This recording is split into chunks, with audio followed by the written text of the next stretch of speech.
kecil terbengkalai. Sebagai kerajaan yang pernah berjaya, Majapahit berada pada titik keberuntungan. Saat itulah fajar mereka dari alas Bangkawangi, tampillah sang pemuda yang menyampaikan risalah Nabi, menyebarkan agama dengan kitab suci, luhur dan mulia dalam budi pekerti. Pemuda itu tak lain ialah seorang putra Raja Majapahit Brawijaya Kertabumi yang bernama Raden Fata. Raden Fata adalah seorang putra raja dari Serir yang tinggal di Palembang. Saat dewasa, ia melakukan perjalanan ke Pulau Jawa untuk menyebarkan agama Islam bersama saudara tirinya, yaitu Raden Husein. Mereka berguru kepada Sunan Ampel. Raden Fata dan Raden Husein menjadi santri di pesantren yang diasuh oleh Sunan Ampel. Setelah beberapa lama menjadi santri, kedua pemuda itu tumbuh menjadi pemuda yang pemberani, berakhlak mulia dan bercita-cita tinggi. Di pendopo masjid pesantren, Sunan Ampel berkumpul bersama para santri. Mereka menyenandungkan lagu ilir bersama-sama.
Fatah dan Raden Husain menghadap Prabu Tirtabudi. Raden Husain diangkat menjadi adipati terhormat. Raden Fatah yang memang berniat mendirikan pesantren diberi wilayah di alas Belagawangi. Bersama pengikutnya, Raden Fatah melakukan babat alas Belagawangi. Di sana didirikanlah pesantren yang dipimpin langsung oleh Raden Fatah. Dari jumlah penduduknya yang hanya puluhan, hingga akhirnya mencapai ratusan hingga ribuan. Tahun 1478 Masehi, Girindrawardhana menyerang Majapahit. Kondisi Majapahit yang memang sedang lemah dengan mudah ditaklukkan oleh Girindrawardhana. Prabu Kertabudi tewas dalam penyerbuan tersebut. Majapahit dikuasai oleh Girindrawardhana. Jatuhnya Majapahit menggerakkan hati Raden Fatah. Sekaranglah saat untuk mengambil kepemimpinan di tanah Jawa. Dengan restu para sunan, Raden Fatah memberangkatkan pasukan Islam untuk menyerang Girindrawardhana. Raden Fatah berdiri di hadapan penduduk Belagawangi. Di antara mereka ada para prajurit, petani, pedagang, juga ibu-ibu. Semangat mereka terbakar oleh seruan pemimpin mereka, yaitu Raden Fatah.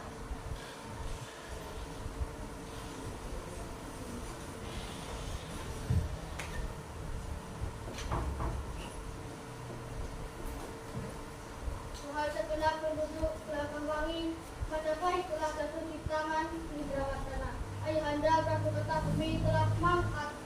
Kita sudah sekian lama membuat kelompok sebuah kerukuhan, sebuah jamaah.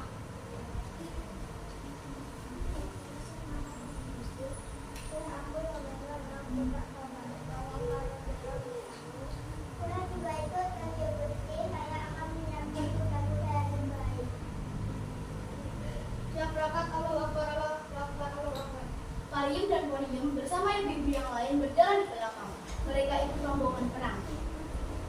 Kamu kenapa ikut perang? Lah iya, kita harus ikut juga. Siapa nanti kalau tidak ada yang melakukan mereka, siapa kalau tidak ada yang menyediakan makanan, ketika perang mereka mulai lapar. Bagaimana ayo? Ya, aku juga tahu sedikit kata-kata. Nanti bisa untuk membantu yang terluka. Lagi pula tujuku yang malam perang aku dan dunia yang akhir. Jawa seayat cepat tidak ditinggal. Pasukan Islam di bawah pimpinan Raden Fatah menyerang Girindrawardhana. Peperangan berjalan sengit. Segenap rakyat tanah Jawa yang sudah memeluk agama Islam bergabung bersama pasukan Raden Fatah. Peperangan dimenangkan oleh Raden Fatah. Prajurit Girindrawardhana berperang melawan prajurit Raden Fatah. Pedang melawan cangkul, tombak melawan sabit, keris melawan kembangan. Raden Fatah duduk di kursi. Para sunan duduk mengelilingi Raden